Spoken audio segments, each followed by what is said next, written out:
Shalom, selamat malam Bapak Ibu yang terkasih di dalam Kristus. Selamat pagi bagi Bapak Ibu yang stay di Amerika dan selamat siang menjelang sore bagi Bapak Ibu yang stay di Jerman. Selamat bertemu kembali pada kelas pembelajaran firman Tuhan di Sema Adonai pada hari Sabtu 25 Mei 2024. Yang malam ini kita akan belajar, temanya adalah melepaskan hak dan yang menjadi narasumbernya adalah Pak Pendeta Jos Sudarman. Baik Bapak Ibu sekalian, sebelum kita memulai kelas pembelajaran kita, maka kita akan membukanya dengan doa pembukaan terlebih dahulu. Mari kita berdoa. Bapa kami yang di surga, terima kasih dan puji syukur ya Bapak, karena pada malam ini kami kembali diberi kesempatan dan juga kesehatan untuk bisa kembali berkumpul di dalam kelas Sema Adonai untuk kembali sama-sama belajar tentang kebenaran firman-Mu. Ya Bapak, biar kiranya selalu ada penyertaan-Mu, pimpinan-Mu dalam kelas pembelajaran kami. Berkati juga ya Tuhan, saya sebagai moderator, agar saya mampu memimpin kelas pembelajaran ini dari awal hingga akhir dengan baik dan juga dapat berjalan dengan lancar. Berkati juga para operator kami ya Tuhan yang bekerja di belakang layar. Mampukan mereka untuk bisa melakukan tugas dan kewajibannya juga dengan baik dan juga dengan lancar. Berkati juga ya Tuhan internet kami dan juga perangkat-perangkat kami semua, sehingga dalam pembelajaran ini internet kami dan kami juga dapat berjalan dengan lancar sampai kelas ini selesai. Dan yang terutama ya Tuhan, berkati hamba-Mu Pak Jos, sehingga Pak Jos mampu menyampaikan kebenaran firman-Mu sesuai dengan kehendak hati-Mu. Urapi setiap perkataan dari Pak Jos, dan mampukan Pak Jos untuk bisa menyampaikan kebenaran firman-Mu pada kami, sehingga kami bisa mendapatkan pemahaman yang benar. Dan juga bukakan hati dan pikiran kami semua, ya Tuhan, yang berada di dalam kelas ini, maupun yang berada di live YouTube dan nanti yang akan mendengarkan siaran Bunda. Buka hati dan pikiran kami semua Tuhan, dan terangi hati pikiran kami. Dan berikanlah kami hikmat yang hanya daripada-Mu Tuhan, sehingga kami mampu menangkap pengajaran firman yang disampaikan oleh Pak Jos dengan pemahaman yang benar sesuai dengan kehendak hati.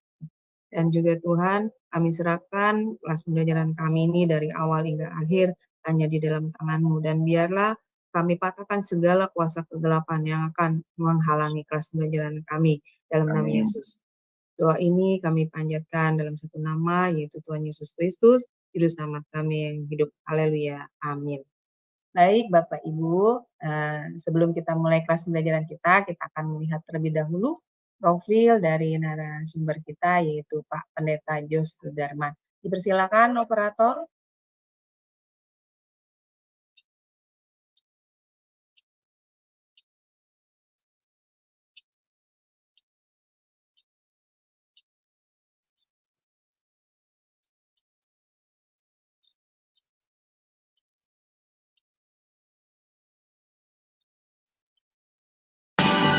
Salam semua, kami dari Sema Adonai dengan bangga memperkenalkan pembicara kita, yakni Bapak Pendeta Jos Sudarman.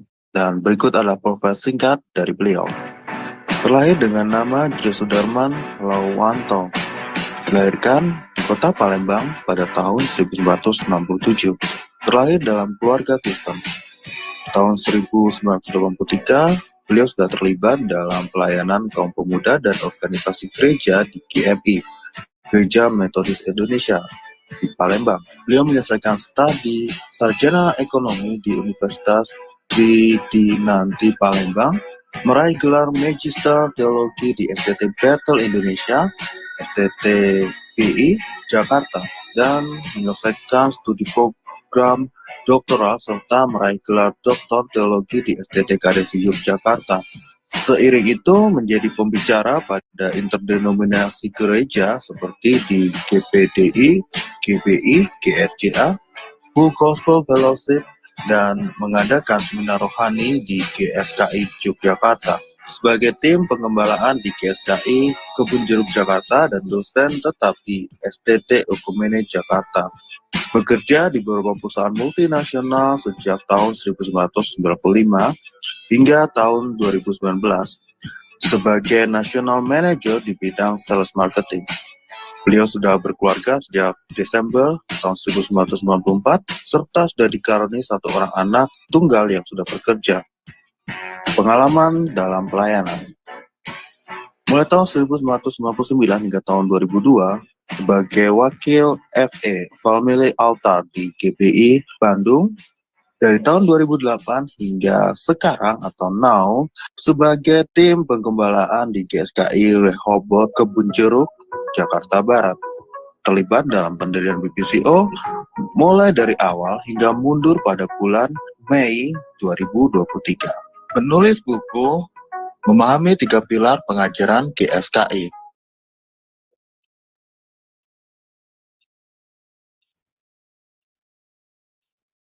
Ya, baik. Terima kasih untuk Ibu Christine, operator kita yang sudah menampilkan profil dari Pak Jos. Baik Bapak Ibu, saya akan menyapa terlebih dahulu narasumber kita ya. Shalom, selamat malam Pak Jos.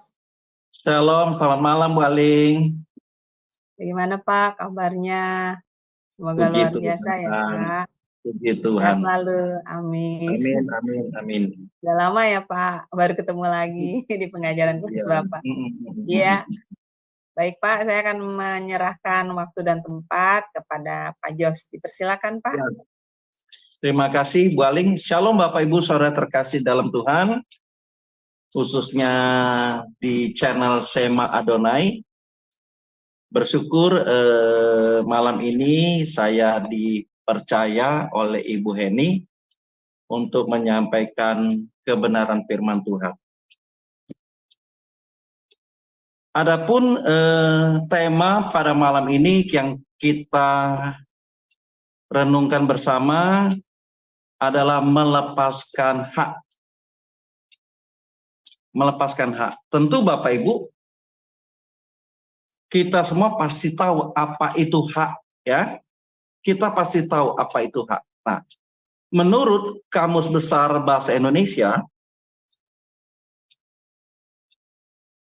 hak adalah kepemilikan. Bisa di slide berikutnya. Waling, ya. Hak adalah kepemilikan, kekuasaan, kewenangan, atau kekuasaan untuk bertindak. Artinya, sesuatu yang menjadi milik kita. Kita diberi kuasa untuk melakukan suatu apapun. Karena kita memiliki hak. Kita diberi hak atas sesuatu. Misalnya sertifikat hak milik. Rumah kita, SHM. Artinya kita berdasarkan surat tersebut benar-benar menjadi pemilik dari rumah tersebut. Karena berdasarkan sertifikat yang dikeluarkan oleh pemerintah. SHM, sertifikat hak milik. Jadi, hak itu menunjuk kepemilikan atau kekuasaan untuk kita sebagai tanda atau sebagai bukti sah atas sesuatu benda. Oke, slide berikutnya.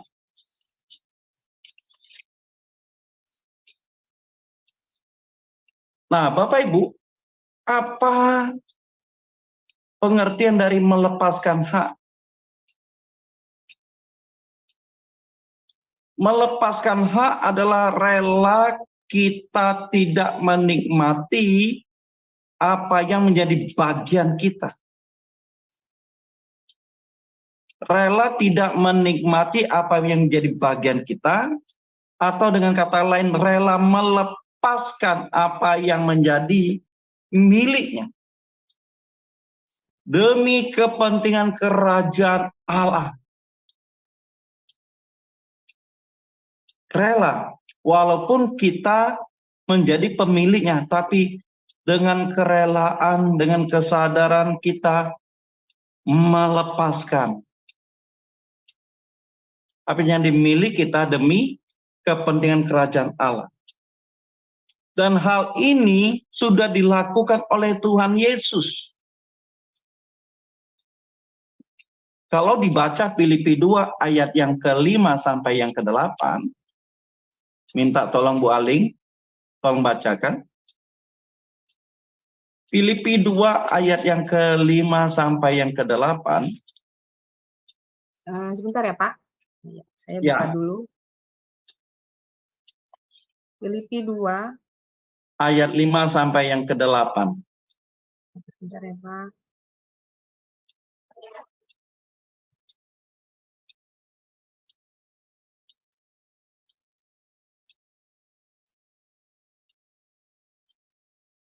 Filipi 2 ayat 5 sampai 8.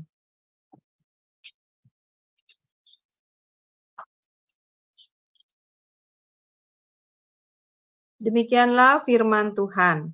Hendaklah kamu dalam hidupmu bersama menaruh pikiran dan perasaan yang terdapat juga dalam Kristus Yesus, yang walaupun dalam rupa Allah, tidak menganggap kesetaraan dengan Allah itu sebagai milik yang harus dipertahankan, melainkan telah mengosongkan dirinya sendiri dan mengambil rupa seorang hamba dan menjadi sama dengan manusia. Dan dalam keadaan sebagai manusia, ia telah merendahkan dirinya dan taat sampai mati, bahkan sampai mati di kayu salib. Amin. Amin. Jadi Bapak Ibu, Tuhan Yesus melepaskan haknya dalam kesetaraannya dengan Allah. Jadi ayat dalam Filipi 2 ini memberikan teladan kepada kita. Tuhan Yesus saja melepaskan haknya.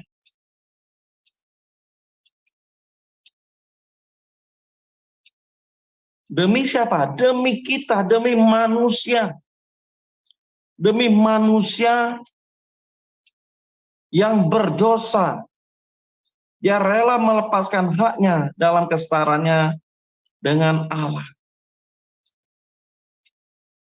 Dari ayat ini, seharusnya kita sebagai orang percaya juga harus melepaskan hak kita.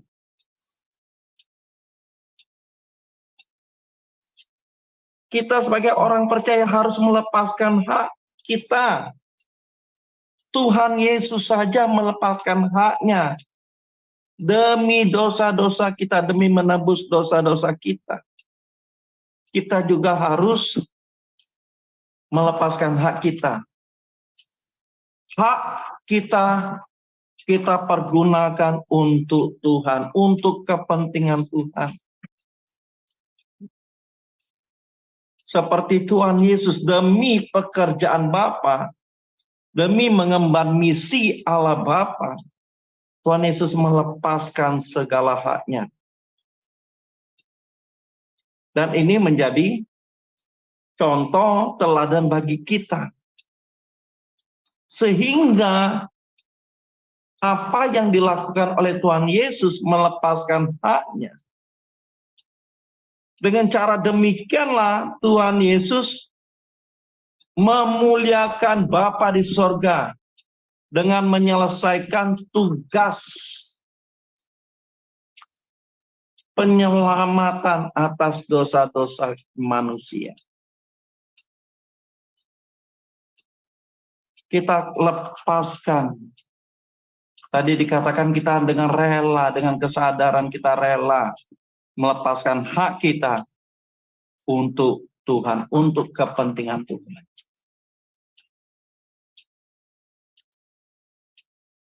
Lalu apa hak kita, Bapak Ibu? Slide berikutnya. Apa hak-hak kita?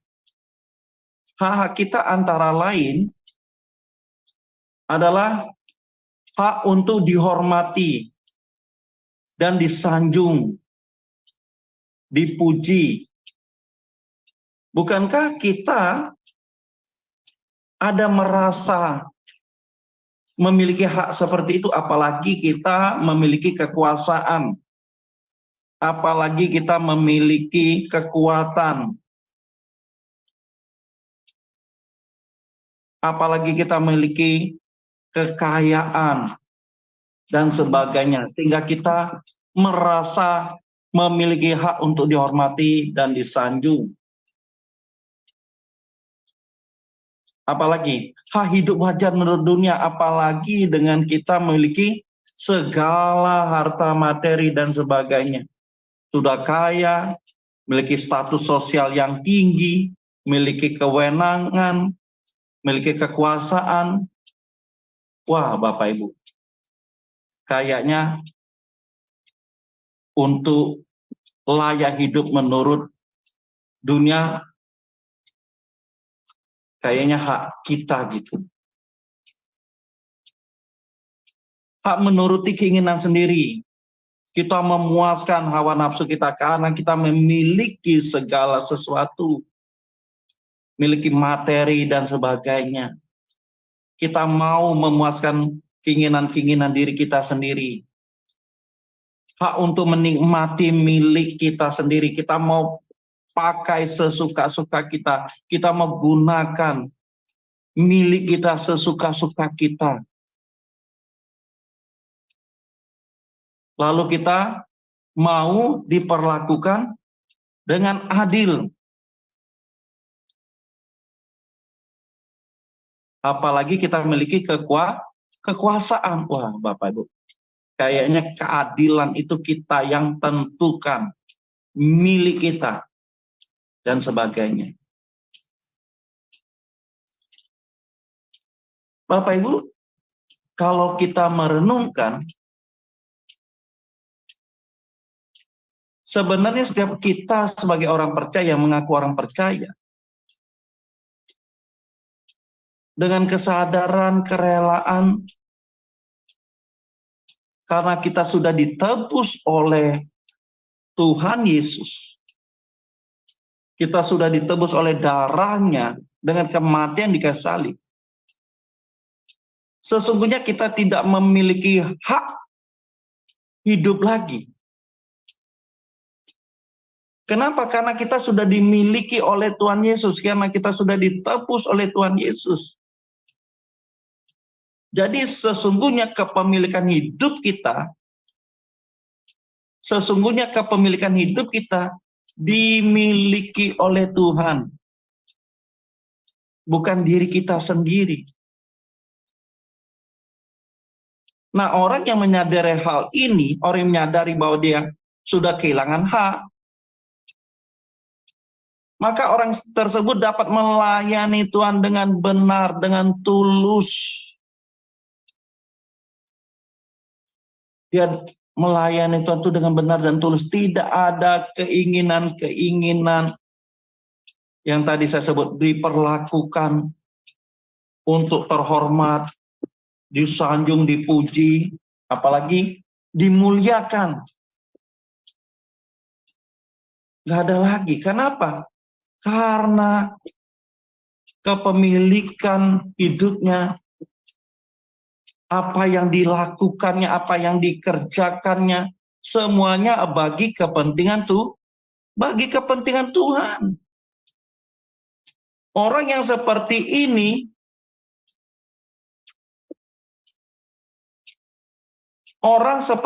dia menyadari bahwa semuanya itu milik dari Allah. Dimiliki Allah. Tidak ada satu bagian dalam hidupnya yang berhak dia miliki. Semua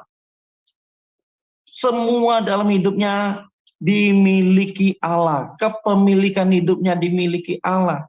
Orang yang seperti ini dapat melayani Tuhan dengan benar dan tulus. Tidak ada pamrih, tidak ada keinginan apapun dalam dirinya selain untuk menyenangkan hati Tuhan. Selain untuk memuaskan hati Tuhan. Selain untuk bagi Tuhan semata-mata. Slide berikutnya.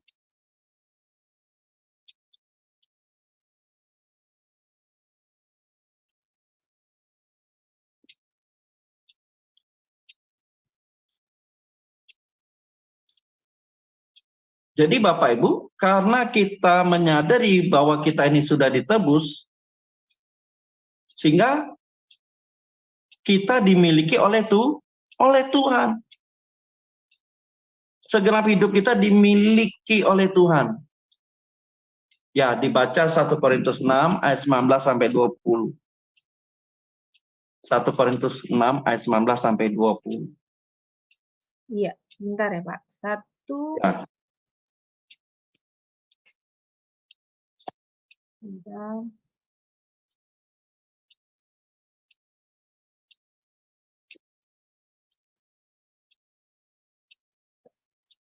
Satu Korintus 6 Ayat 19 sampai 20.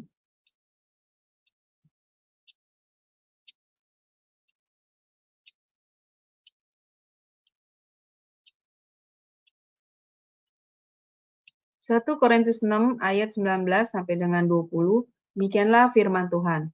Atau tidak tahukah kamu bahwa tubuhmu adalah bait Roh Kudus yang diam di dalam kamu, Roh Kudus yang kamu peroleh dari Allah, dan bahwa kamu bukan milik kamu sendiri, sebab kamu telah dibeli dan harganya telah lunas dibayar.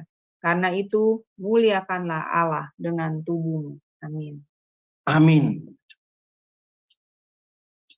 Tidak tahukah kamu, tidak tahukah kita bahwa kita ini dimiliki oleh Tuhan, bahwa kamu bukan milik kamu sendiri.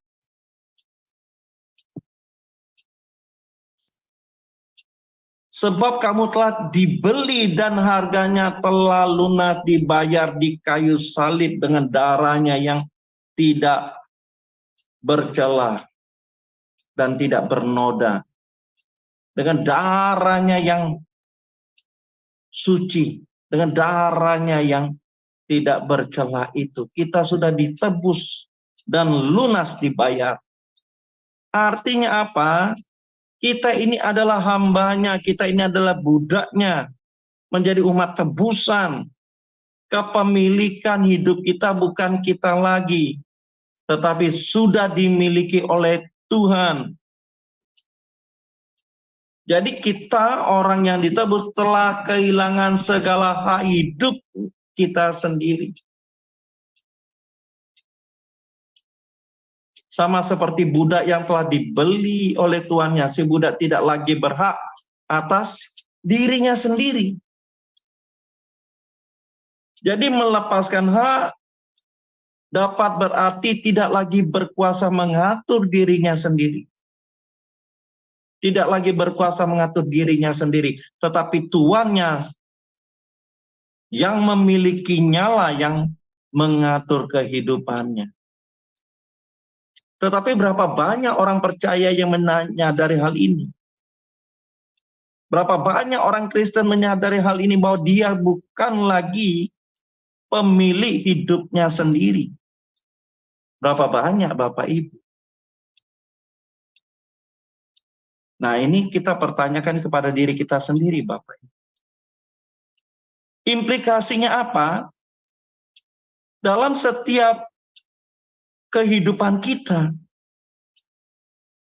setiap keputusan, pemilihan, apapun yang kita lakukan dalam hidup ini, bukan kita yang mengambil keputusan lagi, bukan kita decision maker-nya, tetapi kita serahkan itu kepada Tuhan, Sang Pemilik kehidupan kita, Sang Empunya kehidupan kita. Kita bertanya kepada Tuhan sebelum mengambil keputusan-keputusan apapun dalam hidup kita. Setiap keputusan kita harus sesuai dengan kehendaknya. Setiap keputusan kita harus sesuai dengan apa yang Tuhan inginkan untuk kita lakukan dalam hidup ini. Everything we have belongs to God.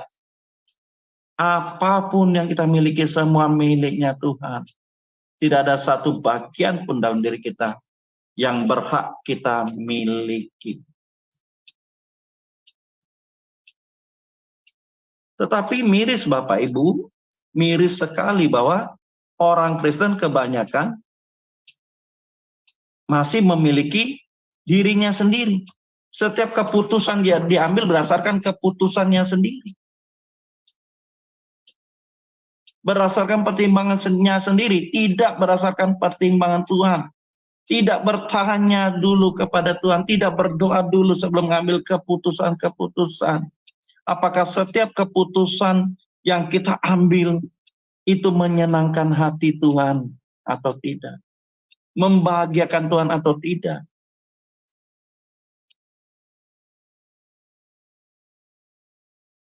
Makanya Bapak Ibu, di Matius 20 ayat yang ke-28, tolong dibaca Matius 20 ayat yang ke-28.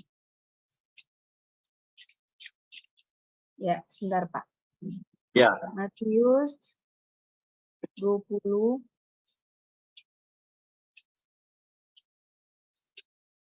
Matius 20 ayat yang ke-28, apa kata Tuhan Yesus? Matius 20 ayat yang ke-28. Demikianlah firman Tuhan.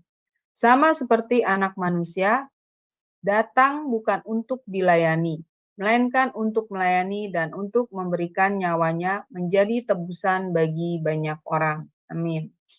Ya, Tuhan Yesus saja datang bukan untuk dilayani, melainkan untuk melayani. Dia memberikan nyawanya bagi kita. Kok kita tidak mau memberikan nyawa kita atau kita melepaskan hak kita? Kenapa kita tidak dengan kesadaran dan dengan ketulusan dan kerelaan melepaskan hak hidup kita? Bapak Ibu, kalau kita melepaskan hak hidup kita, waduh. Terus terang Bapak Ibu, inilah yang menjadi apa? Kebahagiaan kita sesungguhnya. Bukan kita menderita. Sebaliknya ini menjadi kebahagiaan kita, sukacita kita. Kenapa? Kalau kita melepaskan hak kita dan Tuhan berdaulat atas hidup kita, artinya kita dimiliki oleh Tuhan. Amin Bapak Ibu. Bersyukur kita dimiliki oleh Tuhan. Kalau tidak, kita sebaliknya. Matius 10 ayat 39, tolong dibaca lagi Bu Aling. Matius 10 ayat 39. Matius 10 ayat 39. Demikianlah firman Tuhan. Barang siapa mempertahankan nyawanya, ia akan kehilangan nyawanya. Dan barang siapa kehilangan nyawanya karena aku, ia akan memperolehnya. Amin. Iya, Bapak Ibu, hak ini sama saja dengan kita melepaskan atau kehilangan nyawa. Siapa yang mempertahankan nyawanya akan kehilangan, tapi siapa orang yang melepaskan atau kehilangan nyawanya demi Kristus, melepaskan haknya demi Kristus, rela kehilangan nyawanya demi Kristus, ia akan memperoleh kehidupan yang kekal. Nyawa di situ menggunakan kata bahasa Yunani suke, artinya jiwa. Di dalam jiwa ada pikiran, perasaan, yang mana di dalamnya ada kehendak. Wah Bapak Ibu. Luar biasa Bapak Ibu. Jadi kekristenan itu kita melepaskan hak kita demi kepentingan Allah, demi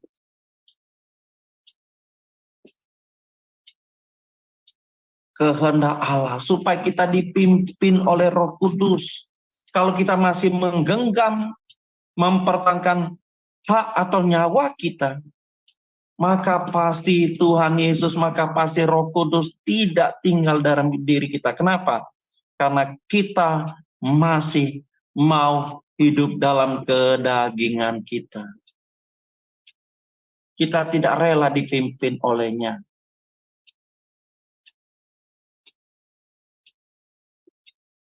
Makanya Bapak Ibu di slide berikutnya apa? Dalam Lukas 20 ayat 25, Tolong dibaca Lukas 20 ayat yang ke-25, apa kata firman Tuhan? Ya. Lukas 20 ayat 25, demikianlah firman Tuhan. Lalu kata Yesus kepada mereka, kalau begitu berikanlah kepada Kaisar apa yang wajib kamu berikan kepada Kaisar, dan kepada Allah apa yang wajib kamu berikan kepada Allah. Amin. Ya Bapak Ibu, kita harusnya ada kewajiban. Bapak Ibu, kalau kita perhatikan kata wajib itu tidak perlu diperintah, betul? Namanya sudah kewajiban. Otomatis respon kita seperti itu.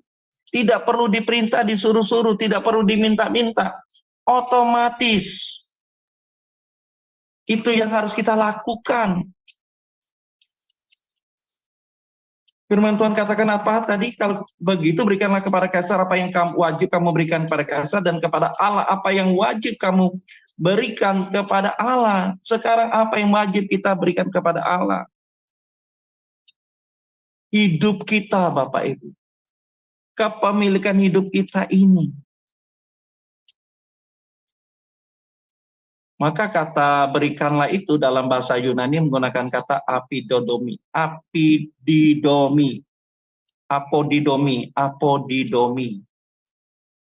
Apodidomi yang berarti melunasi, melepaskan apa yang menjadi haknya untuk memberi kembali. Jadi ada kewajiban.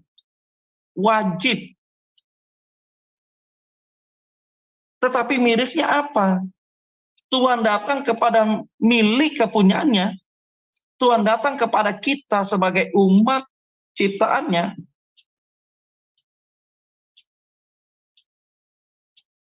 Dan untuk itu manusia harus melepaskan haknya untuk dimiliki Tuhan Yesus. Yohanes 1 ayat 11. Yohanes 1 ayat 11. Demikianlah firman Tuhan. Ia datang kepada milik kepunyaannya, tetapi orang-orang kepunyaannya itu tidak menerimanya. Amin. Iya, miris kan? Tuhan datang kepada milik kepunyaannya. Kita ini adalah umat ciptaannya. Tapi umat ciptaannya tidak tahu diri. Tidak mau menerimanya padahal sudah ditebus. Sudah menjadi umat ciptaan, lalu kita sudah ditebus oleh darahnya dengan kematian di kayu salib, tapi umatnya tidak tahu diri, tidak tahu berterima kasih. Atau bahasa apa ya, bahasa Chinese-nya bokamsia gitu ya, bokamsia. Ya. Harusnya Tuhan berhak loh memiliki kita. Karena Tuhan sudah menebus diri kita, hidup kita. Tuhan berhak loh atas hidup kita. Tidak perlu diminta-minta. Dan kita juga dengan kesadaran, oh ini kewajiban kita kok. Toh memang hidup ini milik Tuhan. Tapi mirisnya, kita tidak menyadari hal itu. Kita kebanyakan, bukan kita, mohon maaf. Kebanyakan manusia tidak tahu diri.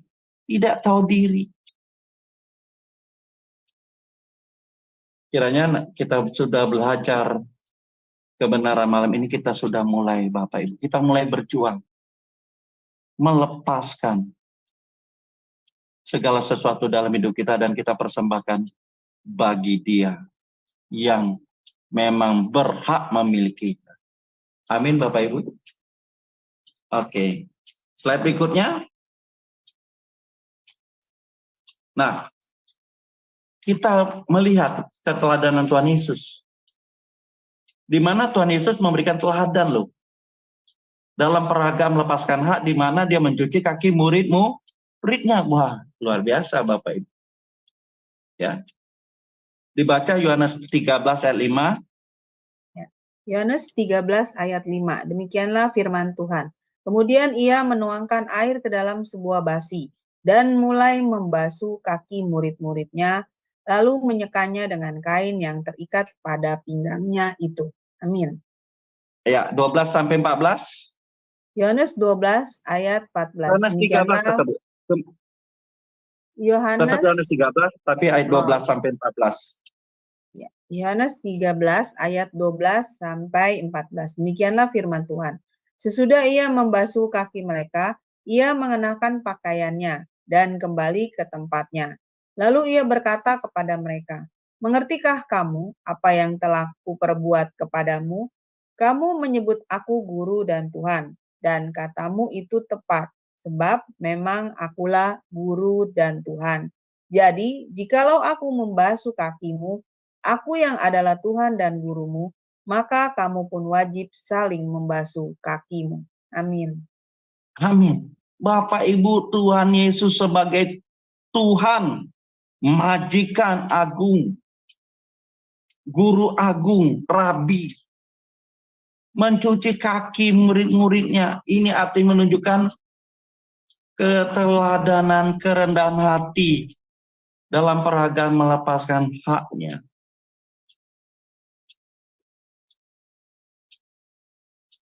Mau berkorban, tidak melihat status, identitas dirinya, siapapun dirinya, sehebat apapun dirinya, harus mencontoh, meneladani apa yang Tuhan Yesus sudah lakukan. Dia Tuhan, dia Tuhan, majikan agung, pemilik kehidupan kita. Dia rela loh merendahkan dirinya, melepaskan haknya dengan mencuci kaki murid-muridnya. Jadi kita sebagai orang percaya yang mengerti kebenaran bahwa karunia yang diberikan Tuhan bukan saja karunia keselamatan, tapi juga karunia untuk menderita. Menderita bagi Tuhan. Jangan menderita karena kelalaian atau kesalahan kita, tapi kita menderita untuk Tuhan, untuk pekerjaan Tuhan. Rela melepaskan hak, rela untuk hidup tidak nyaman, rela menderita bagi Tuhan, rela apapun demi Tuhan, demi Kristus. Dibaca Filipi 1 ayat 29. Kalau dibaca, Filipi Bu. 1, Filipi 1 ayat 29. Demikianlah firman Tuhan.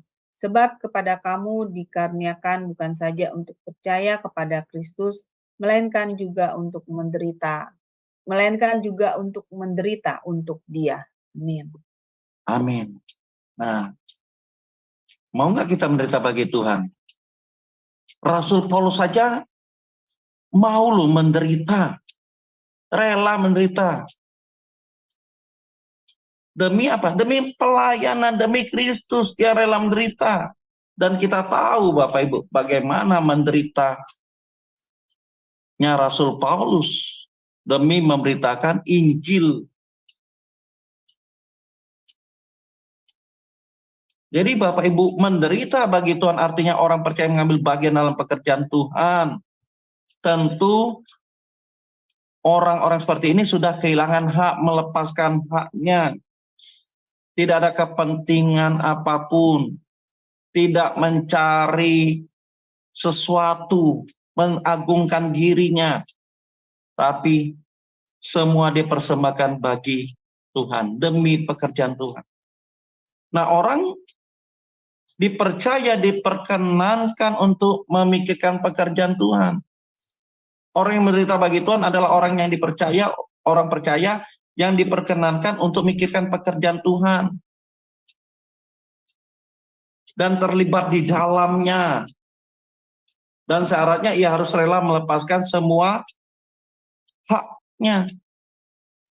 Kalau tidak, dia akan mengganggu pekerjaan Tuhan.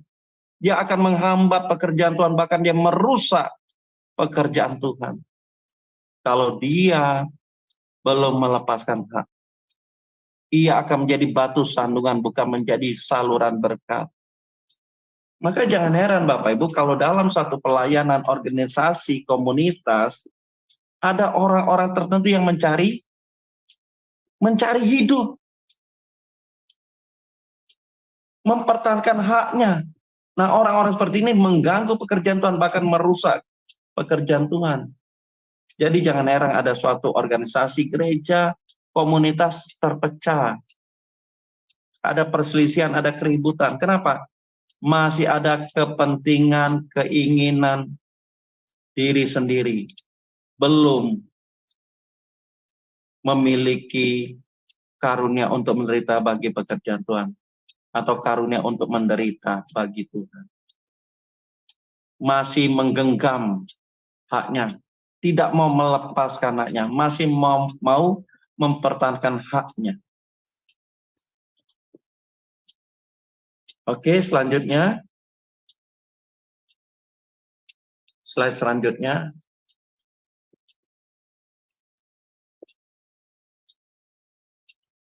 Orang yang terlibat dalam pekerjaan Tuhan, maka mereka menyadari bahwa hidup ini berisiko tinggi karena mereka akan dihadapkan dengan surga atau neraka. Betul Bapak Ibu. Kalau kita sudah masuk dalam pekerjaan Tuhan, maka kita memiliki resiko. Apakah kita mau hidup di dalamnya, hidup bagi kepentingan Tuhan, yang tentu ujungnya kita masuk ke dalam sorga, atau sebaliknya ke neraka.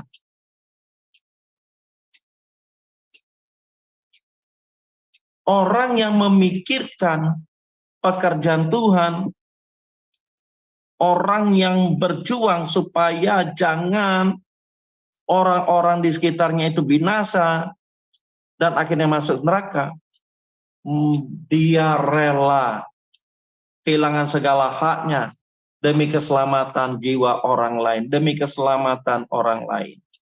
Rela melakukan pekerjaan Tuhan tanpa mengharapkan upah. Sebab dia merasa tidak memiliki hak apapun. Karena satu kerinduannya adalah mempersembahkan hidupnya bagi Tuhan.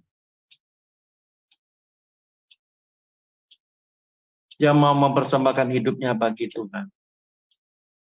Di Filipi 1 ayat 21, tolong dibaca Bu Aling.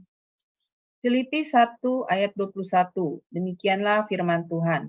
Karena bagiku hidup adalah Kristus dan mati adalah keuntungan. Amin. Iya. Nah, orang seperti ini baru dapat berkata, bagiku hidup adalah Kristus, mati adalah keuntungan. Kalau orang yang sudah melepaskan hak, rela kehilangan hak, menyerahkan nyawa bagi pekerjaan Tuhan, sehingga dia dapat berkata, mati adalah keuntungan.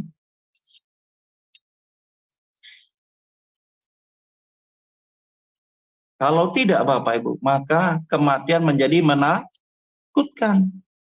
Kalau orang masih mengenggam hidupnya, menuntut haknya, nah orang seperti ini, kematian menjadi menakutkan.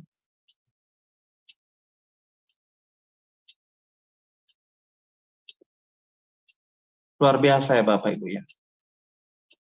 Luar biasa. Kalau kita mau kehilangan hak kita Bapak Ibu, tidak ada ruginya.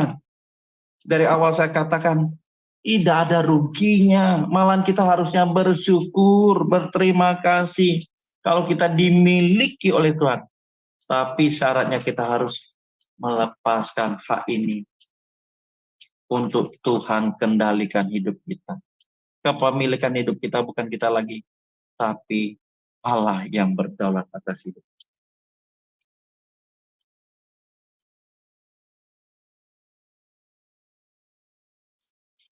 Ya, slide berikutnya Bu.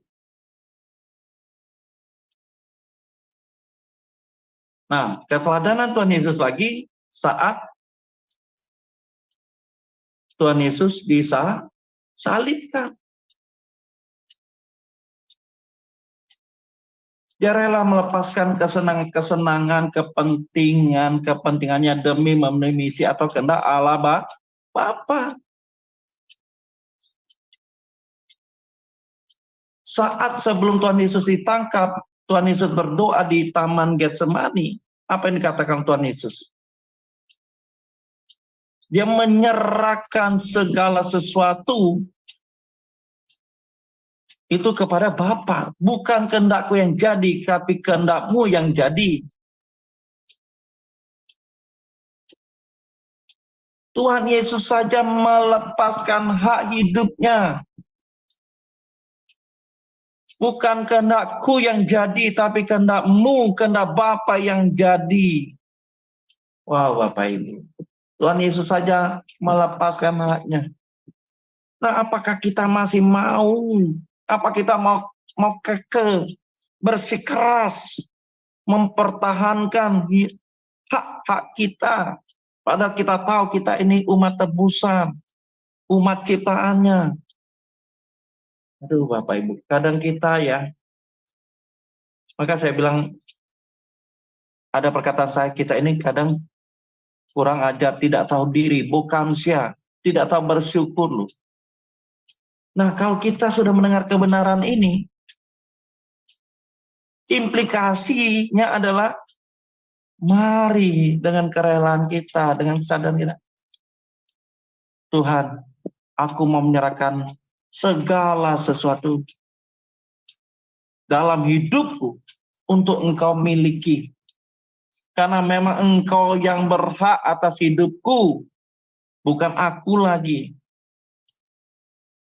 Sehingga kita bisa dipakai oleh Dia untuk melayani pekerjaannya dengan tulus. Kita dapat melayani Dia dengan benar, tanpa ada pamrih apapun. Bahkan kita menjadi berkat dimanapun kita berada.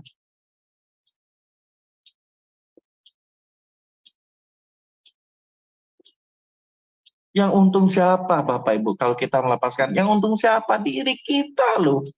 Kita sendiri yang untung. Kenapa?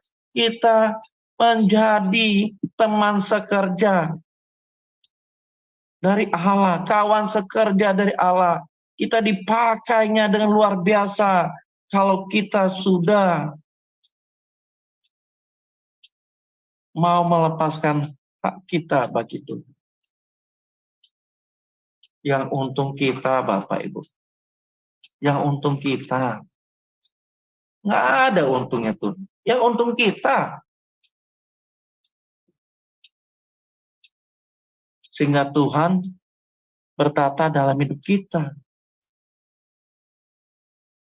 Sehingga kita dapat berkata, bagiku hidup adalah Kristus. Kristus diam di dalam diriku. Kalau kita tidak memiliki kepentingan, keinginan apapun. Hanya keinginan dan kepentingan Tuhan saja yang kita lakukan dalam hidup. 1 Korintus 10 ayat 31, tolong dibaca Bu. Ya. 1 Korintus 10 ayat 31. Ya, sebentar Pak. 1 Korintus 10 ayat 31. Demikianlah firman Tuhan. Aku menjawab, jika engkau makan atau jika engkau minum, atau jika engkau melakukan sesuatu yang lain, lakukanlah semuanya itu untuk kemuliaan Allah. Amin. Amin. Jadi apapun yang kita lakukan dalam hidup ini semuanya untuk kemuliaan Allah. Untuk melakukan kehendak Allah. Makanya Bapak Ibu, dari ayat ini sebenarnya tidak ada lagi pemisahan antara sekuler dengan rohani. Semuanya rohani. Semuanya untuk kemuliaan Allah, apapun yang kita kerjakan. Tidak ada lagi status. Ini pekerjaan Tuhan, ini pekerjaan dunia. Tidak ada. Semua pekerjaan yang kita lakukan. Baik itu kita berbisnis, kita bekerja, studi, apapun. Itu untuk Tuhan, bagi Tuhan. Kita buka toko untuk Tuhan, untuk kemuliaan Tuhan, untuk kemuliaan Allah. Kita bekerja untuk kemuliaan Allah. Kita studi untuk kemuliaan Allah. bukan menunjuk diri kita lagi, bukan untuk kepentingan kita lagi, apalagi untuk kemuliaan kita. Tidak ada lagi. Semua untuk kemuliaan Allah. Kalau kita sampai memahami hal ini, waduh Bapak Ibu, luar biasa sekali. Tapi pertanyaan, berapa banyak orang mau melakukan hal ini? Berapa banyak orang mau melakukan hal ini? Mau melepaskan hak, menyerahkan nyawanya.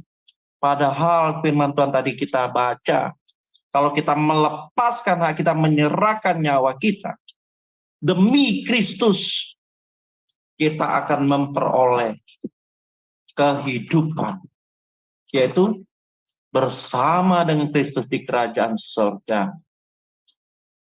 Bersama dengan Kristus di kerajaan surga, kita memerintah bersama Kristus di kerajaan surga selama-lamanya.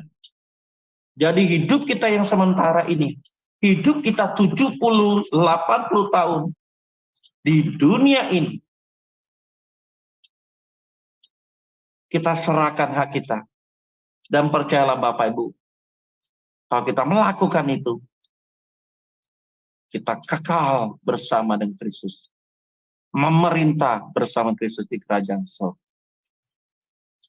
Lalu, apa ruginya? Apa ruginya? Enggak ada rugi. Untungnya di kita, Bapak Ibu, sekali lagi saya sampaikan. Untungnya di kita, bukan di Tuhan.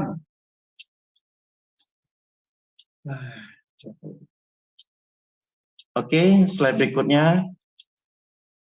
Nah, kita ikuti teladan dari Rasul Paulus. Tolong dibaca, Bu Aling, Filipi 3:17. Ya, baik Pak. Filipi 3 ayat 17. Demikianlah firman Tuhan. Saudara-saudara, ikutilah teladanku dan perhatikanlah mereka yang hidup sama seperti kami yang menjadi teladan.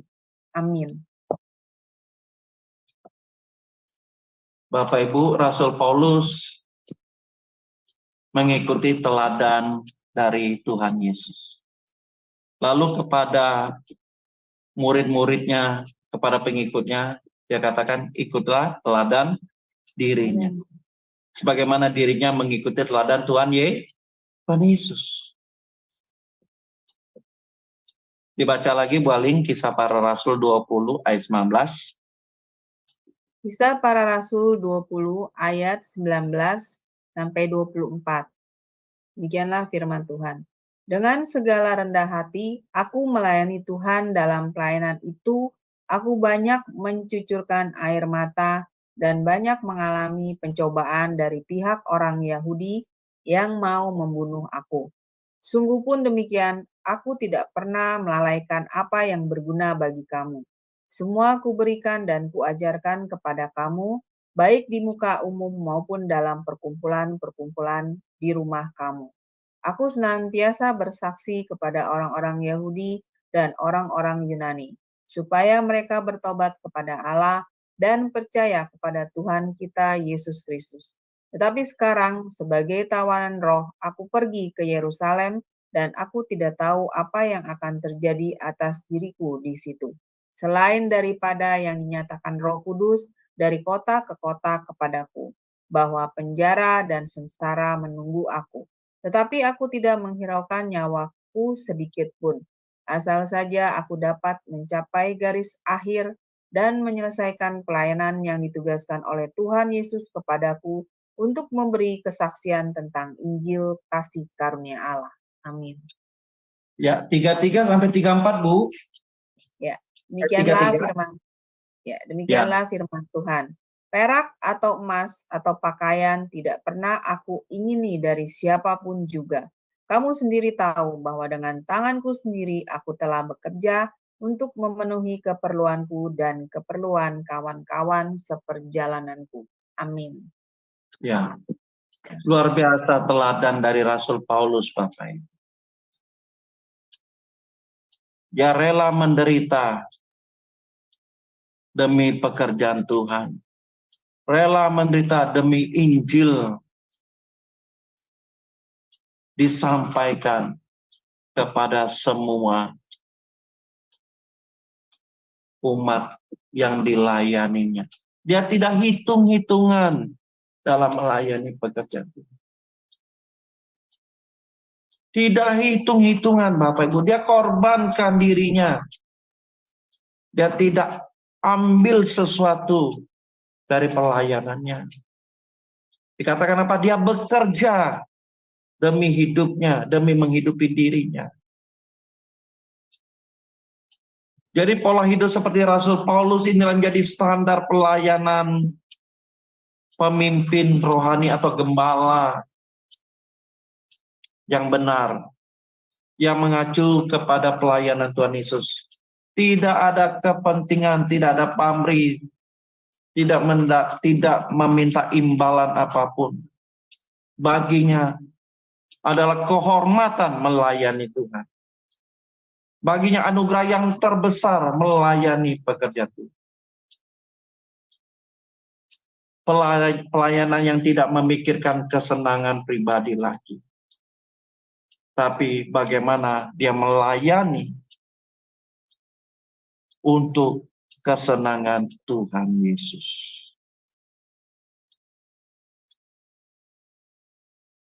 Luar biasa teladan yang diberikan oleh Rasul Paulus.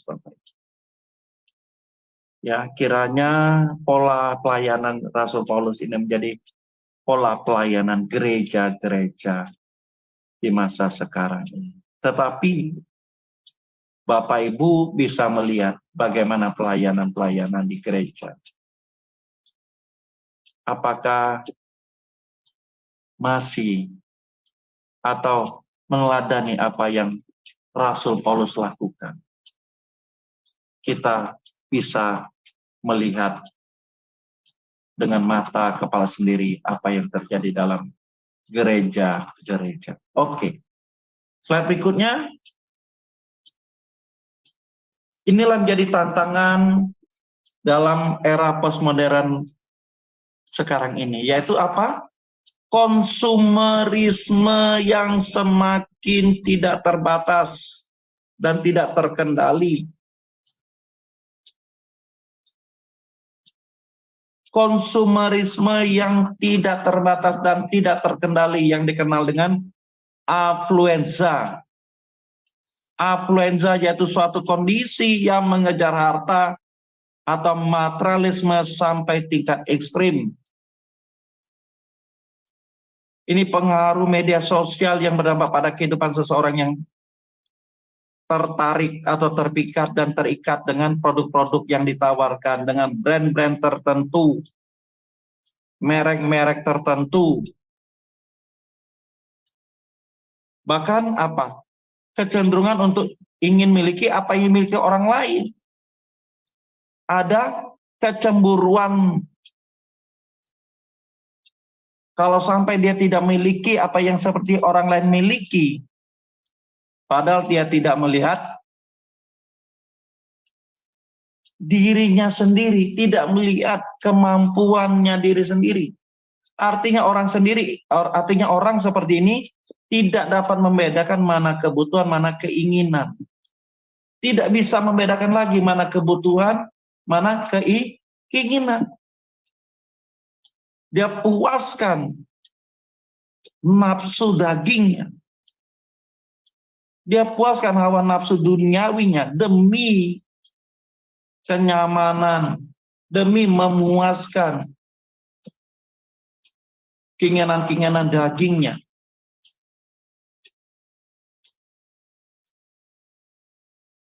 Orang seperti ini mau hidup wajar menurut dunia. Tidak lagi melihat kebutuhan. Tidak bisa lagi membedakan mana kebutuhannya yang harus dia kerjakan. 1 Yohanes 2 ayat yang ke-16, tolong dibaca, Bu. Ya, Pak. 1 Yohanes 2 ayat yang ke-16. Demikianlah firman Tuhan. Sebab semua yang ada di dalam dunia, yaitu keinginan daging dan keinginan marta, serta keangkuhan hidup bukanlah berasal dari Bapa, melainkan dari dunia. Amin. Iya. Keinginan daging, keinginan mata, keangkuhan hidup bukan berasal dari dunia. Sudah pasti. Jadi Bapak Ibu kita berjuang. Jangan sampai kita tertarik, apalagi kita terikat oleh suatu barang, suatu produk, atau merek-merek tertentu. Jangan Bapak Ibu. Itu bisa menjadi penghalang untuk kita rela melepaskan. Inilah tantangan di era postmodern saat ini.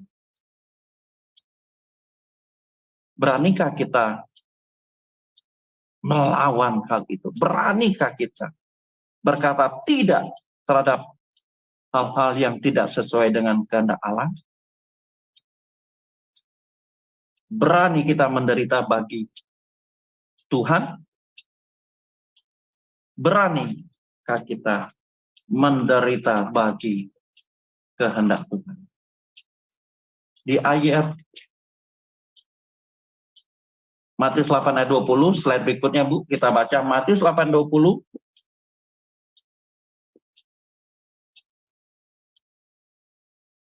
Matius 8 ayat 20.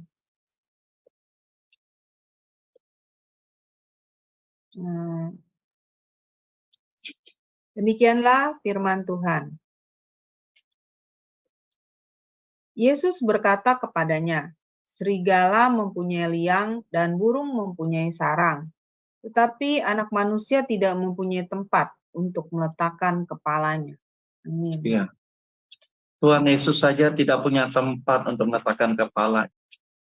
Tuhan Yesus rela melepaskan hak untuk kesenangan, untuk kenyamanan itu. Jadi Bapak Ibu, kita sebagai orang percaya berani menderita, rela menderita seperti Tuhan Yesus.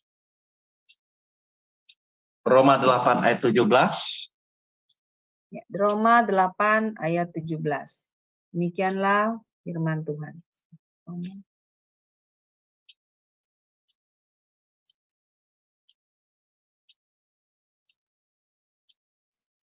Dan jika kita adalah anak, maka kita juga adalah ahli waris. Maksudnya, orang-orang yang berhak menerima janji-janji Allah yang akan menerimanya bersama-sama dengan Kristus, yaitu jika kita menderita bersama-sama dengan Dia, supaya kita juga dipermuliakan bersama-sama dengan Dia. Amin. Amin. Bapak Ibu, mau dipermuliakan? Yuk berani menderita bagi Tuhan. Berani menderita. Bapak Ibu, menderita ini jangan diartikan kita tidak boleh miliki rumah gitu ya. Oh Pak, kalau gitu rumah kita jual. Enggak begitu Bapak Ibu. Ya kita tetap nyaman. Boleh kita miliki rumah, miliki kendaraan, motor, mobil. Tapi itu tidak lagi mengikat kita. Ya, itu tidak lagi mengikat kita, lalu kita harus terikat kepada suatu produk atau merek atau brand tertentu. Enggak masalah. Tuhan tahu kok kita harus hidup yang layak itu. Tuhan tahu. Makanya kita harus bisa membedakan mana kebutuhan, mana keinginan. Tuhan tahu, misalnya kita butuh rumah, Tuhan tahu, Bapak Ibu. Tuhan tahu kalau kita layak untuk memiliki kendaraan motor. Tuhan tahu, pasti Bapak Ibu. Tuhan tahu. Tapi kita tidak terikat lagi. Kenyamanan hidup kita tidak ditentukan oleh fasilitas duniawi. Tapi bagaimana suasana jiwa kita dipenuhi oleh damai sejahtera dari Tuhan. Ya. Yohanes 14 ayat 27, apa yang dikatakan oleh firman Tuhan dalam Yohanes 14 ayat 27? Yohanes 14 ayat 27. Demikianlah firman Tuhan.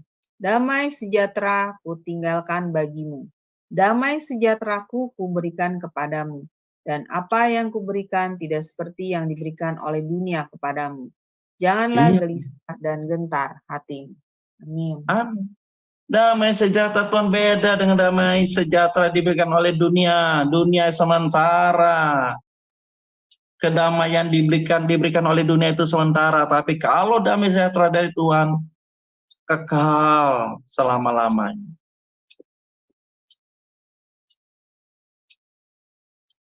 Filipi 4 ayat 7, Bu. Filipi 4 ayat 7, demikianlah firman Tuhan. Damai sejahtera Allah yang melampaui segala akal akan memelihara hati dan pikiranmu dalam Kristus Yesus. Amin. Amin. Damai sejahtera Allah yang kita butuhkan dalam hidup ini. Cukuplah damai sejahtera, Bapak Ibu. Bukankah kita mau hidup dalam damai sejahtera? Miliki damai sejahtera yang dari Allah. Sehingga ini mengawal kehidupan kita, Bapak Ibu. Kehidupan kita tidak ditentukan oleh dunia ini. Kenyamanan hidup kita tidak ditentukan oleh fasilitas, kenikmatan dunia ini. Tidak lagi. Tapi kita orang yang rela melepaskan hak. Cukup damai sejahtera yang daripada Allah. Yang melampaui segala akal itu. Mengawal setiap kehidupan kita. Cukup damai sejahtera daripada Allah. Sehingga kita berani hidup, menderita, demi melakukan kehendak Allah.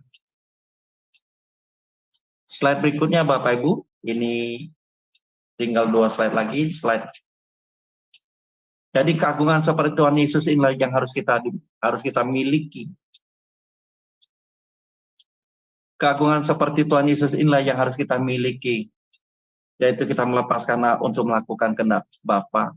Kita mau berjuang untuk kepentingan Bapa.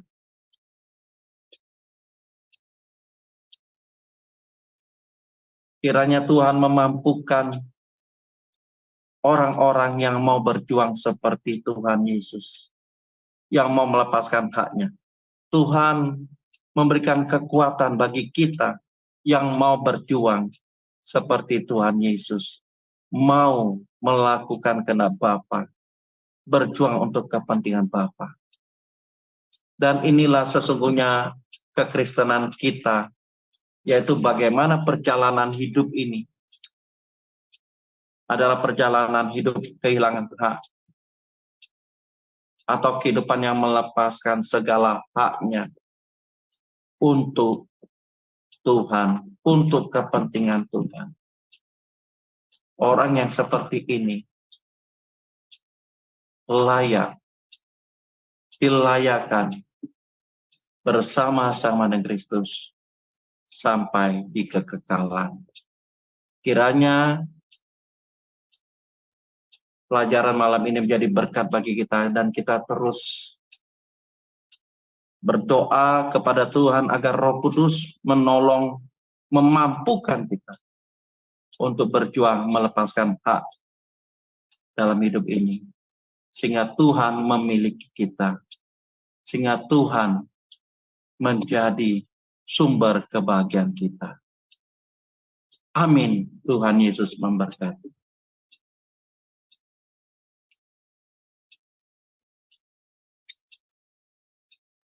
Baik, Pak Jos, luar biasa untuk pemaparan materinya ya Pak, tentang kita belajar melepaskan hak.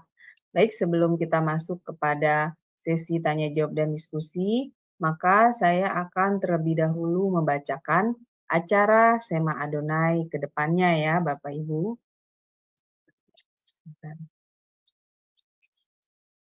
Baik, Bapak Ibu, setelah kelas ini masih ada kelas lanjutan ya Bapak Ibu di jam 21.00 waktu Indonesia Barat. Dan temanya adalah di balik perut yang terburai. Dan yang menjadi narasumbernya seperti biasa adalah Pak Evangelis Dr. Ferry Hermawan Winoto dan moderatornya adalah Ibu Christine. Selanjutnya, besok di hari Minggu 26 Mei 2024 di jam 19.00 waktu Indonesia Barat, di Sema Adonai akan kembali ada ibadah online ya Bapak Ibu. Dan temanya kali ini adalah Silau oleh Harta. Dan yang menjadi pengkhotbahnya adalah Pak Evangelis Jamino Widi Sulistija. Dan yang menjadi liturgisnya adalah Ibu Dewi dari Jerman. Selanjutnya ini adalah renungan pagi Sema Adonai yang diadakan setiap hari dari Senin sampai dengan Sabtu dimulai dari jam 5.30 pagi dan dilayani oleh hamba-hamba Tuhan yang sangat memberkati.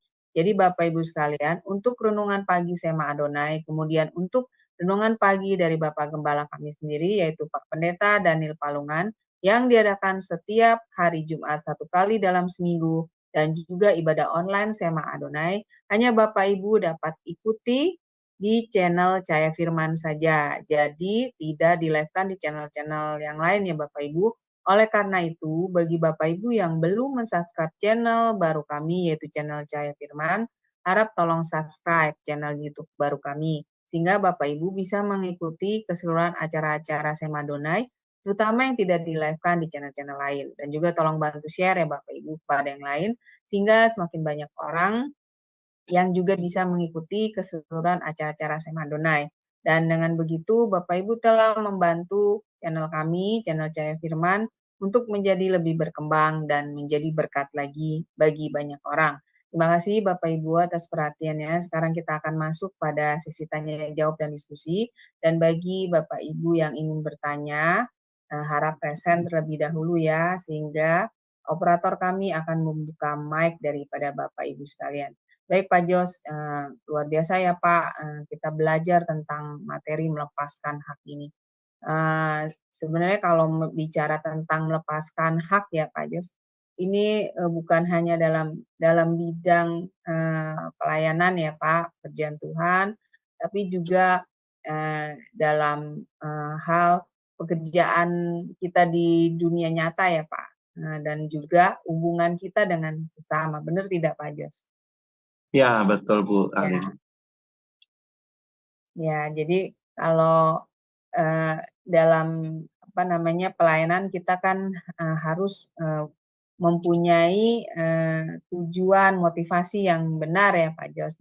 Demikian juga dalam bidang pekerjaan di dunia ya Pak. Jadi kita melepaskan hak di sini kan berarti kita harus bekerja itu bukan berfokusnya tuh kita bekerja itu untuk manusia gitu ya Pak, tapi untuk Tuhan. Ya, betul. Ya. Betul sekali Bu Aling. Kalau kita menyadari bahwa segala sesuatu yang kita lakukan untuk kemuliaan Allah, maka pasti kerja kita itu kerja yang baik kok. Pasti tugas yang diberikan itu kita tuntaskan kok. Kenapa? Karena kita tidak lagi melihat manusia, tapi kita melihat Allah, melihat Tuhan yang kita mau senangkan, kita mau melihat Tuhan tersenyum dalam setiap aktivitas kita, bukan membuat Tuhan menangis, kecewa. Kalau kita sampai di level ini, waduh kita menjadi berkat. Dan percayalah, saat kita melakukan itu, ya karir kita ya nggak usah diomong lah ya. Kalau dalam dunia sekuler karir kita pasti naik lah. Tapi kalau kita melihat diri kita, sedikit-sedikit kita egois, sedikit-sedikit kita misalnya hitung-hitungan dalam bekerja, waduh, siapa yang mau mempromosikan atau ingin kita naik? Nggak mungkin. Secara manusia saja pasti tidak disetujui, akan ditentang gitu. Apalagi Tuhan. Tapi kalau kita sudah bekerja dengan baik karena kita melihat ini adalah satu kepercayaan, ini tanggung jawab, di mana bukan hanya kita bertanggung jawab terhadap atasan kita, pimpinan kita, tapi kita bertanggung jawab kepada Dia, sang pemilik kehidupan kita, maka kita pasti menjadi orang-orang yang berdampak, orang-orang yang menjadi berkat dimanapun kita berada.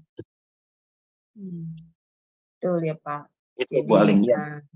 Iya berarti di sini kan Pak Jos menjelaskan tadi melepaskan hak artinya kan kita, apalagi dalam pelayanan ya Pak, kita Iya, melakukan pekerjaan Tuhan itu ya bukan untuk kepentingan diri ya Pak, untuk iya, apa, ya keinginan diri gitu ya Pak Jos. Nah betul, jadi betul. kita mengeruk, melakukan pelayanan itu kalau seperti itu kan intinya begini, upahnya, kalau nggak ada upahnya nggak mau gitu ya Pak, Iya, seperti itu ya. iya, apalagi kita seperti itu, waduh, ada pamrihnya gitu ya, ada Iya, sesuatunya. Oh, bukan salah ya, maksudnya. Oh, kalau gitu kalau orang memberi PK gimana? Oh, enggak, bukan di situ. Kalau memberikan PK itu bagian dalam mungkin kita tidak mengharapkan itu, tapi orang memberikan PK yaitu berkat Tuhan ya. iya betul. Sama saja orang yang bekerja gitu di full timer, Mhm, dia layak menerima gaji gitu, layak, tidak salah loh. Tapi kalau dalam pelayanan itu dia mencari meninggikan dirinya untuk kepentingan dirinya, mhm, untuk memuaskan keinginan dagingnya, itu yang salah. Tidak lagi melihat kepentingan Allah, tidak lagi melihat bahwa ini untuk kemuliaan Tuhan. Nah, itu yang salah, Bu Aling. Jadi jangan salah, iya, Pak, kalau gitu saya tidak boleh menerima PK. Enggak. Kalau gitu mhm, tidak boleh terima gaji. Enggak. Boleh. Dan itu mhm, memang layak, tapi masalahnya adalah jangan sampai kita apa punya keinginan-keinginan pribadi untuk kepentingan kita. Nah, itu yang salah. Contohnya begini, mhm, misalnya kita ini misalnya contoh ya, kita miliki talenta, misalnya suara kita bagus. mhm. Oh, jadi kita ingin menonjolkan diri loh. Suara saya bagus, saya memiliki talenta yang bagus dalam suara, dalam vokal, mungkin juga musik itu.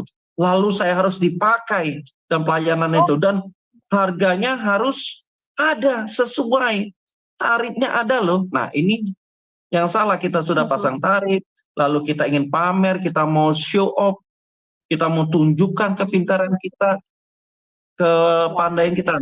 Ini yang salah. Ini sudah memiliki motivasi-motivasi yang salah. Dia tidak lagi melepaskan hak, tapi dia mencari apa, mempertahankan haknya tadi. Di slide kita yang pertama atau yang kedua tuh. Haknya mau dihormati, disanjung tinggi untuk mendapatkan keadilan, untuk hak hidup wajar. Nah, ini yang salah. Salah itu, motivasinya sudah salah dalam pelayanan. Sama Gitu, Bu juga Ali. ini ya, pada apa ya, pada nilai sama juga ya Pak Jos mencuri kemuliaan Allah berarti ya Iya, Pak, kita betul, melakukan karena dia mau pelayanan show itu off. ya. Betul, Bu Aling, karena dia mau pamer. Wah, dia unjuk diri gitu. Mhm, Nah, ini yang salah. iya. Jadi memang, dalam melakukan, pekerjaan pelayanan Tuhan itu, memang kita harus melepaskan hak ya seperti itu ya Pak, ingin Ya, dipuji, ingin betul. dihormati, ingin disanjung, lalu kemudian punya kepentingan diri. Nah itu, harus dilepas ya Pak, keinginan diri itu semua, Ya, yang disebut dengan melepaskan hak itu ya seperti itu ya Pak Jose. ya, Jadi murni motivasinya itu adalah untuk kemuliaan Allah ya Pak, untuk, ya, iya, memang betul, betul. untuk pekerjaan, Allah. Nah ya ini, karena memang nyatanya kan banyak yang menyimpang Pak Hmm, Jos, betul tidak Pak? Dalam kenyataannya ya kan, ada, apa namanya, eee, hal-hal yang memang, kenyataannya kan di dalam dunia pelayanan itu ya orang mempunyai motivasinya yang, tidak benar ya, Pak Jos. Nah dan iya, juga ya, dan juga saya juga mau membahas tentang melepaskan hak, apa, dalam hal hubungan nih Pak dengan sesama. Nah, kalau ini benar nggak Pak Jos kalau saya mengatakan, misalnya ketika kita disakiti, kita dianiaya orang, difitnah. Nah, dari maksud melepaskan hak ini adalah kita, mengampuni ya Pak ya, betul tidak Pak? iya, betul. Betul, Bu. Artinya kita tidak memiliki hak untuk misalnya, oh, tidak mengampuni. Kita tidak boleh Mhm, lagi memiliki hak untuk membenci. Tidak ada lagi, semuanya. Harus semua kita persembahkan untuk keagungan Tuhan. Membenci itu apakah keagungan Tuhan? Enggak. Apakah itu memuliakan Tuhan? Enggak. Apakah kalau kita tidak mengampuni, apakah kalau kita tidak mengampuni itu merupakan keagungan Tuhan? Enggak. Justru kita harus mengasihi, mengampuni dengan kesadaran, dengan kerelaan, harusnya seperti itu. Apalagi iri, benci, waduh, itu dia masih menggenggam haknya, menggenggam hak hidupnya bagi dirinya sendiri. Kalau untuk Tuhan, harusnya dia lepaskan itu, pengampunan itu. Harus dia berikan kasih itu, walaupun dia disakiti, dihianati. Nah, pertanyaan, bisa nggak kita seperti itu? Iya, Pak. Dihianati kayaknya sakit gimana gitu. Aduh, Bapak kayak nggak rasa aja orang dia seperti apa gitu, dihianati, misalnya digunjingkan, difitnah. Waduh. Ya Bapak Ibu, Tuhan Yesus saja alami hal itu. Ya kan? Tuhan Yesus alami seperti itu, difitnah, dihianati. Apa yang Tuhan Yesus tidak alami? Rasul Paulus alami nggak? Alami juga.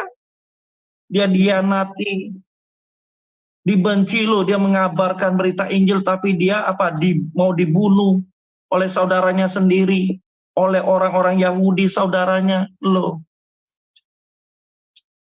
Coba Bapak Ibu kalau kita pikirkan apa yang dialami oleh Rasul Paulus, waduh, nggak ada enaknya Bapak Ibu, nggak ada enaknya dia dalam pelayanan itu, dalam pelayanan memberitakan Injil, nggak ada enaknya.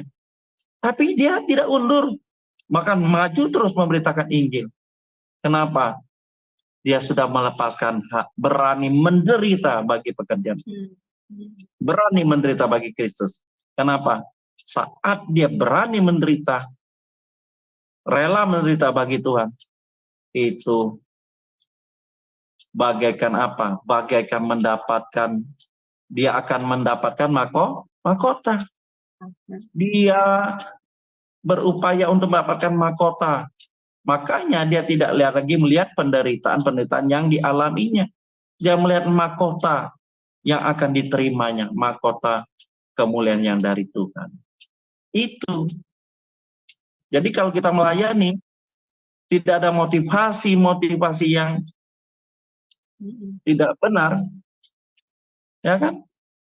Pasti ada intrik-intrik. Tapi kalau motivasi kita benar untuk melayani dengan tulus, ya udah, dipakai atau tidak dipakai dalam pelayanan, kita serahkan kepada Tuhan. Dan suatu waktu, percayalah Bapak Ibu, tidak pernah dipermalukan orang yang mengandalkan Tuhan, orang yang berserah pada Tuhan, tidak pernah dipermalukan. Karena Tuhan akan bela orang-orang yang rela melepaskan hak demi Tuhan. Ya, berarti seperti sikap ketika kita disakiti, ketika kita dianiaya, ketika kita diperlakukan tidak adil, kita memang harus melepaskan hak untuk membalas, ya Pak Jos, untuk dendam seperti itu. Karena memang penghakiman itu adalah hak Tuhan, ya Pak Jos, ya. Iya, betul. Tapi berapa banyak kita menjadi hakim? Berapa banyak kita menjadi hakim bagi orang lain, bagi sesama kita? Bukannya kita saling mendoakan, bukannya kita berbagi kasih, tapi kita menjadi hakim. Iya. Hidup kita belum tentu benar dari orang yang kita hakimi itu, tapi kita sudah seolah-olah lebih benar hidupnya. Aduh Bapak Ibu, dijauhkan kiranya kita menjadi hakim-hakim bagi orang lain, bagi sesama kita, dijauhkan. Karena penghakiman itu milik Tuhan. Siapa kita ini di hadapan Tuhan, kita sama, nggak ada yang lebih hebat. Kalau kita dipakai oleh Tuhan, itu anugerah, kehormatan yang luar biasa. Pergunakan itu dengan sebaik-baiknya. Dan untuk itu harus syaratnya melepaskan hak. Orang yang dipakai oleh Tuhan, yang menyadari itu anugerah dan dia rela melepaskan hak, pasti akan terus dipakai oleh Tuhan, terus menerus, dan dia akan bertambah. tetapi dia tidak menjadi sombong, semakin rendah hati, semakin menyadari ini semua kehormatan, ini semua anugerah yang dari Tuhan. Amin. Nah, Itu ini Bu baik. Aling. Iya, baik Ibu Heni, bagaimana Ibu? Ya, Ya, lagi di jalan ya Bu. iya, Hati-hati ya Bu di jalan. iya, Ini nyetir, makasih. Ibu ini lagi nyetir ya? Enggak, Pak. Saya lagi di depan, duduk di posisi depan, Oh, tapi kirain Ibu ini lagi nyetir. enggak lagi mau ke ini, Pak. Lagi mau ke gunung, mau Waduh, hiking. jalan-jalan ya. Iya, Pak, benar. Ya Iya, gitu. saya Refreshing. mau share. Saya mau share tentang mengenai melepaskan hak, Pak. Ya. Dulu saya tadi waktu Pak Jos memberitakan pengajaran, saya menangis. Saya teringat dulu saya orangnya yang suka keras kepala, orang yang suka ngambek, suka ingin menang sendiri. Saya dulu orang yang tidak mau diatur sama orang lain, ya. Tetapi begitu saya tahu bahwa saya sudah menjadi anak Tuhan, hidupku bukannya aku lagi, tetapi Dia yang ada di dalam hidupku. Untuk mencabut duri yang menghalangi aku bertumbuh untuk hidup benar di hadapan Tuhan itu, Pak, nggak gampang, nggak mudah sekali. Satu waktu mentor saya berkata, sekarang kamu tinggal menentukan, kamu mau yang mana? Kamu masih mau mempertahankan hakmu? Tuhan tidak pernah memaksa, itu pilihan kamu, katanya. Apa kamu mau mengikuti kehendak Tuhan? Saya teringat sekali bagaimana saya berjuang, bagaimana saya gagal di dalam komitmen saya jatuh di dalam kemarahan saya lagi, di dalam emosi saya lagi. Tapi mentor saya berkata, jangan menyerah.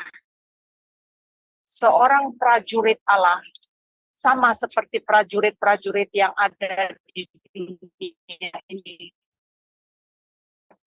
Pusat, bangun pagi, disiplin, komitmen mereka, itu sama juga yang harus kamu lakukan. Makanya tadi waktu Pak Jos sedang menjelaskan mengenai melepaskan hak, saya aku pernah berjuang dalam melepaskan hakku. Kemudian saya mau membersihkan hati nurani saya supaya jangan tercemar. Bagaimana saya menentukan sikap, bagaimana saya mengambil keputusan, bagaimana saya menilai orang lain itu. Kadang-kadang ya Pak ya, di dalam pengalaman hidup saya bisa bilang begini, ya ampun, dulu gue juga kan orang ya pikir, Heni, kapan sih lu tobat? Heni, sombongnya bukan main, kayak dunia miliknya sendiri, gitu. Mungkin orang juga ada dalam perasaan demikian ya Pak ya. Nah, tetapi orang ini masih mengasihi saya. Dia mengatakan, Hen, lu kalau nggak mau berubah, kapan lagi lu mau berubah? Gitu. Yaitu Roh Kudus yang ada di dalam hati saya terus mendorong saya. Ayo Hen, cepat kamu berubah. Harus kamu segambar dan serupa Tuhan. Lepaskan semua. Makanya saya punya istilah Pak.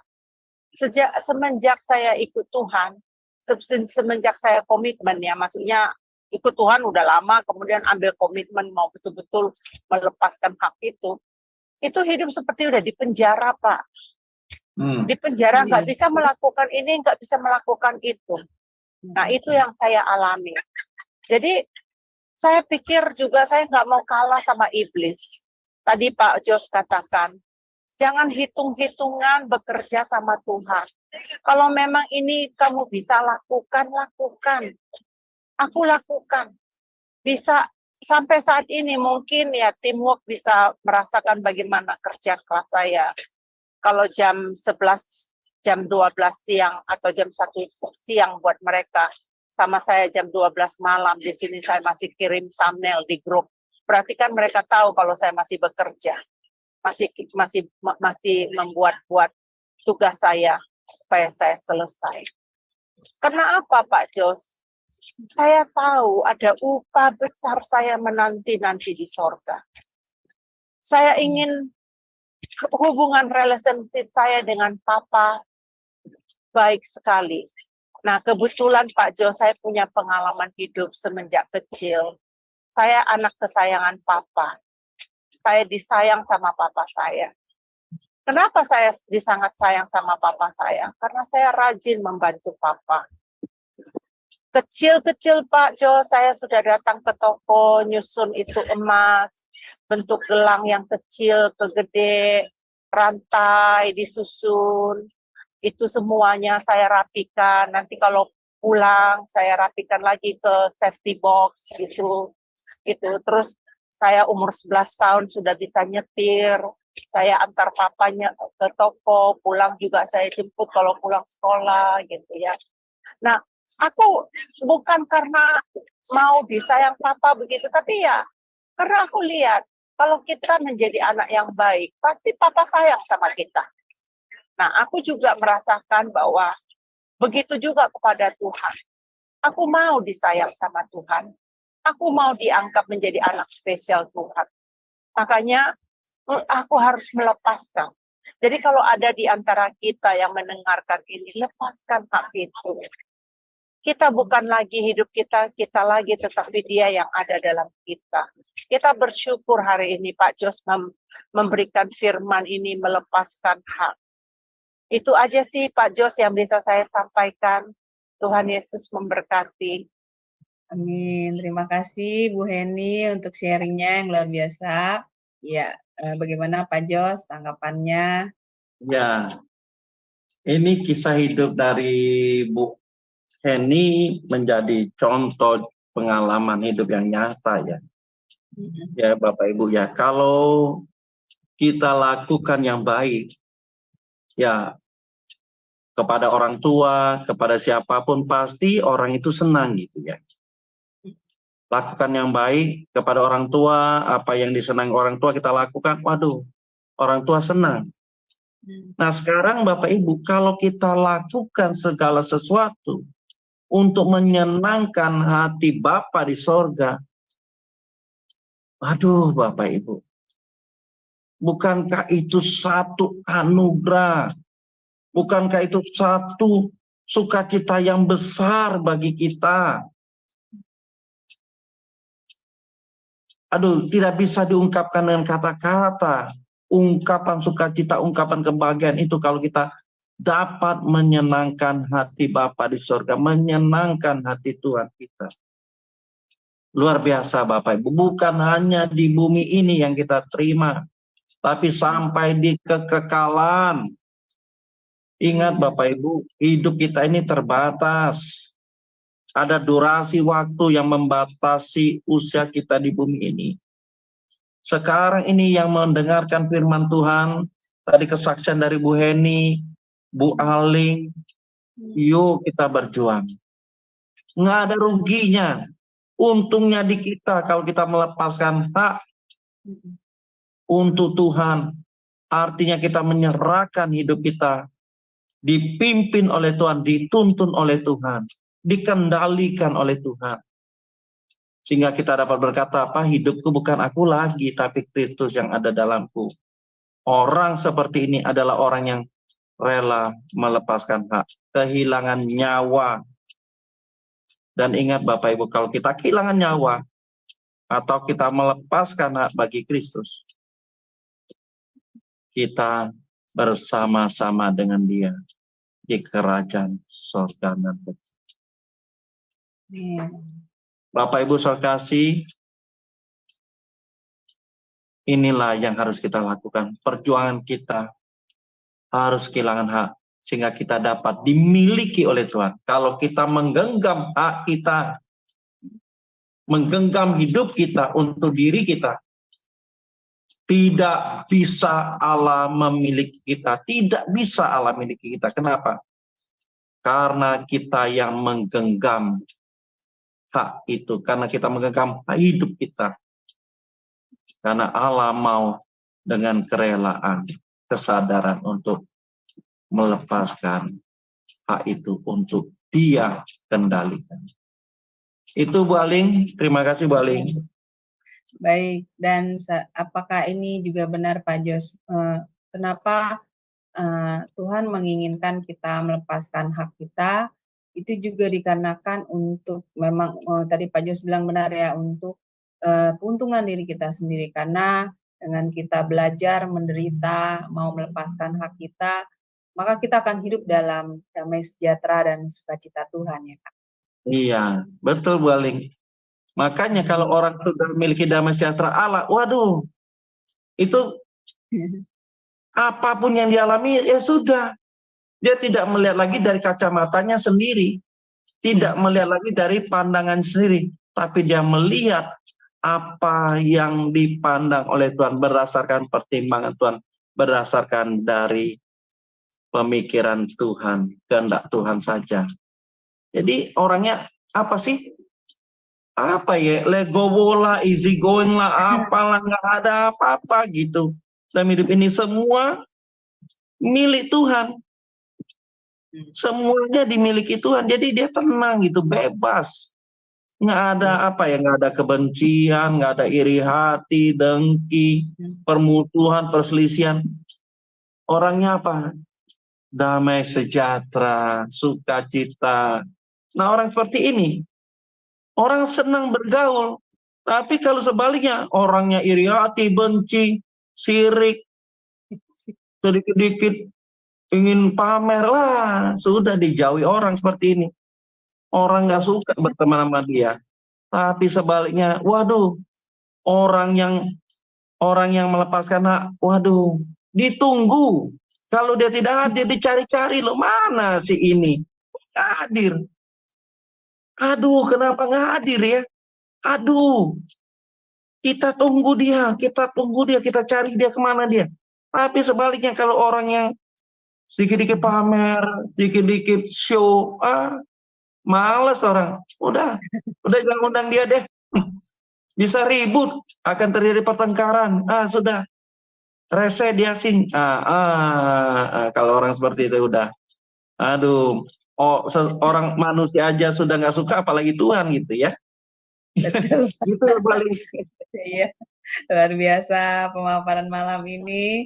Ya, baik Bapak Ibu, semoga pelajaran malam ini menjadi berkat yang luar biasa bagi Bapak Ibu ya, dan juga memberikan pemikiran paradigma yang baru bagi Bapak Ibu ya, mengenai melepaskan hak yang sesuai dengan kehendak Tuhan. Baik Pak Jos, kita akan mengakhiri kelas kita. Karena sebentar lagi ada kelas lanjutan. Baik Pak Jos, silakan closing statement, lalu pimpin doa bagi kami semua ya Pak. Silakan. Ya, terima kasih Bu Aling. Ya Bapak Ibu, tadi sudah panjang lebar disampaikan. Yang saya mau sampaikan adalah mari kita berjuang melepaskan. Nggak ada rugi Bapak Ibu, nggak ada ruginya. Yang untung kita, percayalah, untungnya kita, untungnya di bumi ini, dan kita hidup selama-lamanya dengan Kristus di kekekalan di surga. Mari kita berjuang ya Bapak Ibu, melepaskan hak kita untuk Tuhan miliki hidup kita. Amin. Mari kita bersatu dalam doa. Segala puji syukur Bapa kami panjatkan kepadamu Tuhan. Engkau masih memberikan kesempatan dan waktu yang indah bagi kami untuk kami belajar bersama-sama tentang kebenaran-Mu mengenai melepaskan hak. Memang tidak mudah, tidak gampang, bahkan mungkin sangat-sangat sulit untuk kami lakukan. Tetapi ini tidak ada pilihan, no choice, no option. Inilah yang Engkau kehendaki untuk kami lakukan, perjuangan untuk melepaskan hak. Dan kami mau persembahkan hidup ini untuk Tuhan saja, demi kepentingan Tuhan saja. Terima kasih Bapa, Engkau mampukan setiap kami, baik kami yang mengikuti secara langsung melalui Zoom, maupun kami yang mengikuti melalui YouTube channel Sema Adonai. Engkau berikan kekuatan bagi kami Tuhan, Engkau berikan pengertian kami, Roh Kudus menolong kami, untuk kami lebih lagi memahami kebenaran-Mu, untuk kami lebih lagi menghidupi kebenaran-Mu.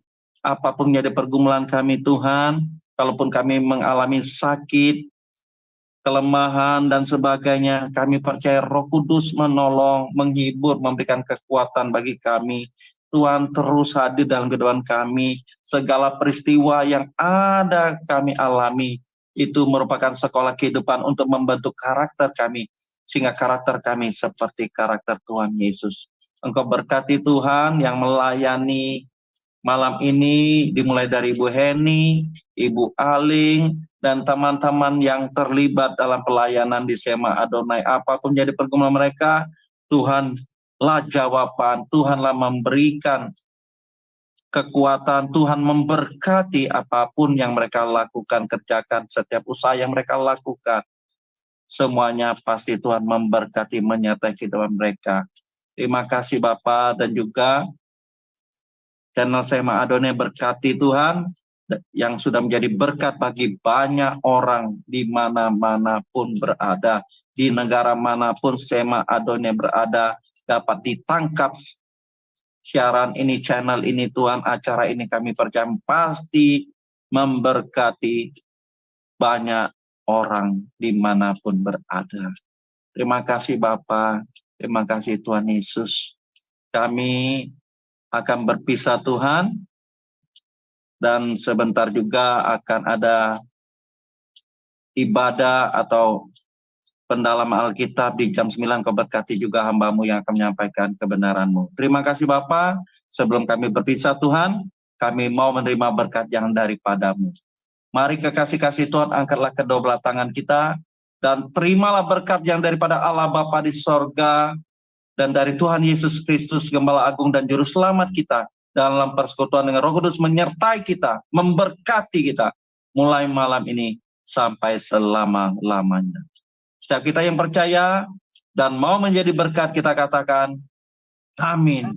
Tuhan Yesus memberkati. Amin. Terima kasih Pak Jos untuk pelayanannya Sama-sama, yang luar biasa. Shalom bagi Bapak Ibu kami. Saksi. Ya, Tuhan Yesus semoga Pak Jos, berkati. semoga Pak Jos Saya selalu pamit ya.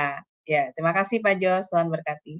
Baik Bapak Ibu, sebentar setelah kelas pembelajaran ini masih ada kelas lanjutan ya Bapak Ibu di pukul 21.00 waktu Indonesia Barat. Dan kelas ini juga tetap ada di minggu depan ya, di hari Sabtu di pukul yang sama, yaitu pukul 19.00 waktu Indonesia Barat. Jadi dengan tema-tema yang menarik lainnya lagi. Jadi tetap hadir ya Bapak Ibu di kelas pembelajaran Sema Adonai, karena akan membuat iman Bapak Ibu semakin bertumbuh akan pengenalan Tuhan dan juga kebenaran firman-Nya, dan menjadi berkat bagi Bapak Ibu semua. Baik Bapak Ibu sekalian, terima kasih untuk bersamaannya. Tuhan berkati. Shalom, shalom, shalom.